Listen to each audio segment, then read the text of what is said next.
This is Info Live TV headline news, March 1st. I'm Margot Dudkevich.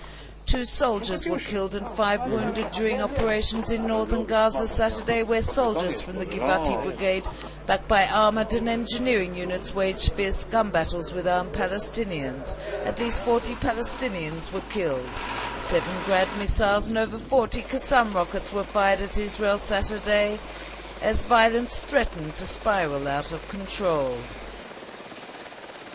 If the Israeli government believes that it can acquire peace and security through this military escalation and through these killing fields, it's wrong.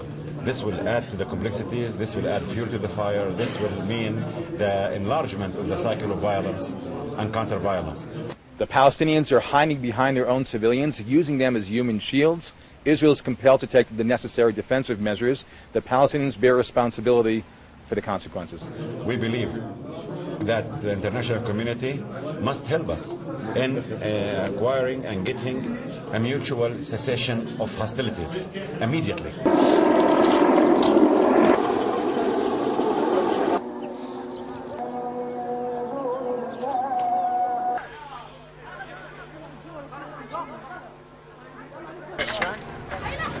As the violence intensified in the south, Prime Minister Olmert and Defence Minister Barak discussed the situation over the weekend.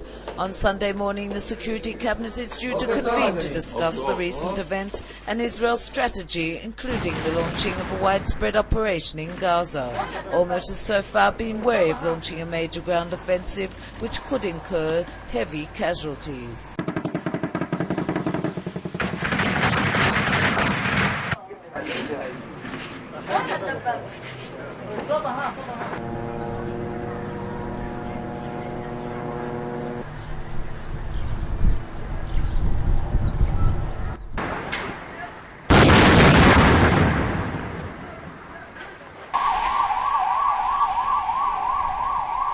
Palestinians threatened on Saturday to call off peace talks with Israel. Palestinian President Mahmoud Abbas denounced Israel's action in Gaza as more than a Holocaust and declared the world should see it with its own eyes and judge for itself what is happening.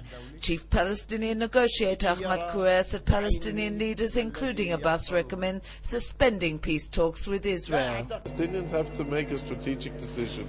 If they want hell there, then we'll all live in hell. If they want peace, then let's work for it and be serious about it.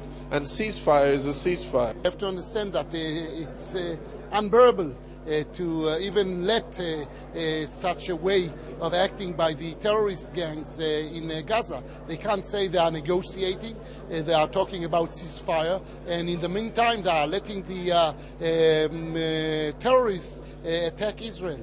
Hamas is responsible for the deteriorating security situation and it will bear the consequences, Defence Minister Barak said Friday afternoon as rockets continued to hit the western Negev.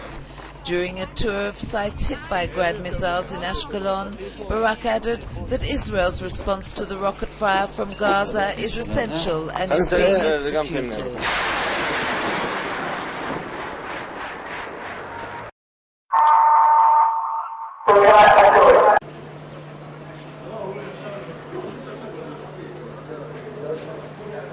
Hamas officials on Saturday condemned what they called international silence over IDF operations in Gaza. Exiled Hamas leader Khaled Mashal denounced the Israeli operations, describing it as the real Holocaust. It is shameful that some Western countries try to clear their conscience with regards to the Holocaust that took place on their own land by being silent over the real Holocaust being committed by Israel against the Palestinian people, he said.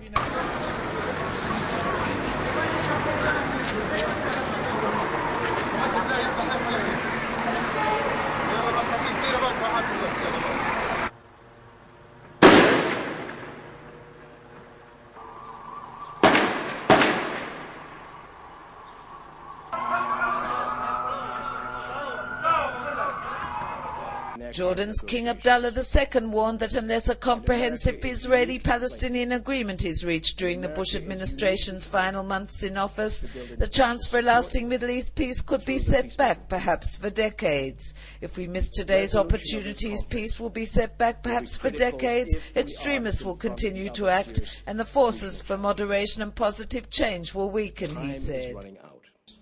America is the only world power capable of ensuring that the parties stay on track and on time in their current negotiations. And America is uniquely placed to build international support through the peacemaking process. Resolution of this conflict will be critical if we are to confront the other serious regional challenges. But time is running out. Today, the whole world talks about Israel. But who broadcasts from Israel to the world in 4 languages, live from Jerusalem? Info Live TV, the first international Israeli television channel that operates 24 hours a day, 7 days a week. Follow current events in Israel and the Middle East. Video features, interviews, news programs and news briefs live as history unfolds. If you want a direct link to Israel, access infolive.tv.